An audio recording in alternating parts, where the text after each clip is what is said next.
Imagine a place full of green mountains, quiet lakes, and fresh air.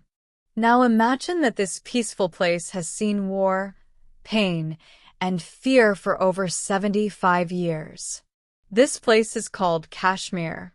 Today, we will tell you the real story behind one of the world's most dangerous and emotional conflicts, the fight between India and Pakistan over Kashmir. Welcome to Tale Sync, the channel where you learn English with true and powerful stories. In today's video, we're going to explore the history of the Kashmir conflict. We'll explain why India and Pakistan have fought over this beautiful region for decades. This story will help you understand not only history but also improve your English in a deep and meaningful way. So, watch until the end. Let's begin. Kashmir is one of the most beautiful places in the world. It has tall mountains, beautiful valleys, fresh rivers, and quiet forests. But under this beauty, there is a long and painful story. A story of power, religion, identity, and politics. To understand why India and Pakistan fight over Kashmir, we need to go back in time, to the year 1947. That was the year when the British left India after ruling it for almost 200 years. But when they left, they divided the country into two parts, India and Pakistan. This event was called Partition, and it changed everything. India became a country mostly for Hindus, and Pakistan became a country mostly for Muslims. But not everything was simple. There were many regions and small kingdoms in India that were ruled by local kings, called Maharajas. These Maharajas had to decide if they wanted to join India or Pakistan. One of these kingdoms was Jammu and Kashmir. It was very special. Most of the people in Kashmir were Muslims, but the king, Maharaja Hari Singh, was a Hindu.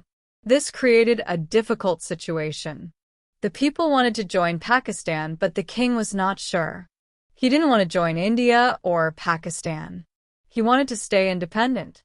But soon, everything changed. In October 1947, tribal fighters from Pakistan entered Kashmir. They wanted to take the region by force and make it part of Pakistan. The king was scared. He asked India for help. India said they would help, but only if the king agreed to join India. The king signed a paper called the Instrument of Accession, and Kashmir became part of India, at least on paper. India sent soldiers to Kashmir, and they pushed the tribal fighters back. But now, Pakistan was angry.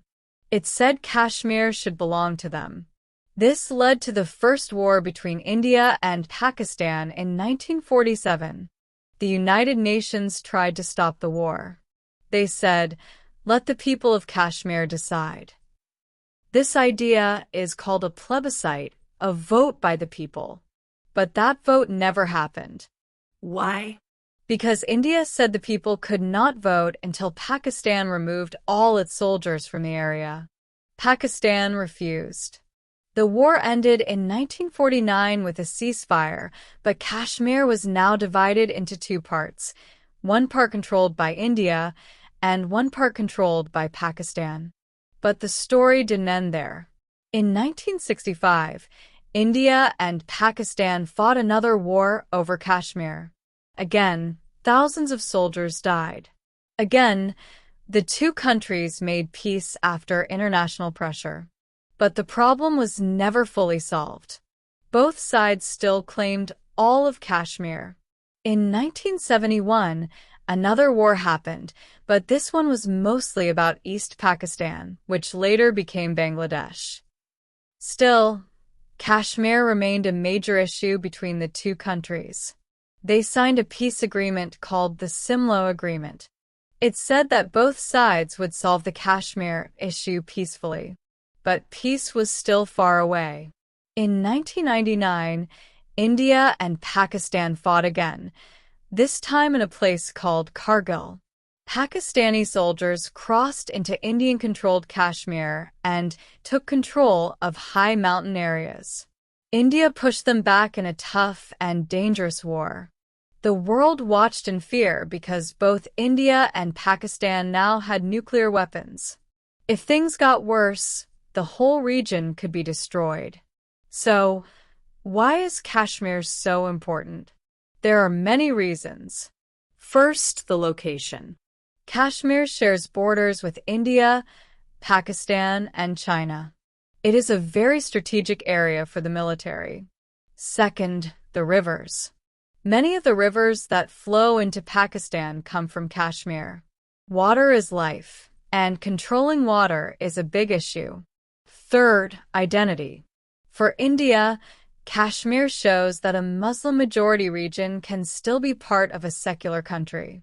For Pakistan, Kashmir represents the unfinished dream of a Muslim homeland. And finally, the people. We must never forget the people of Kashmir. They are the ones who suffer the most.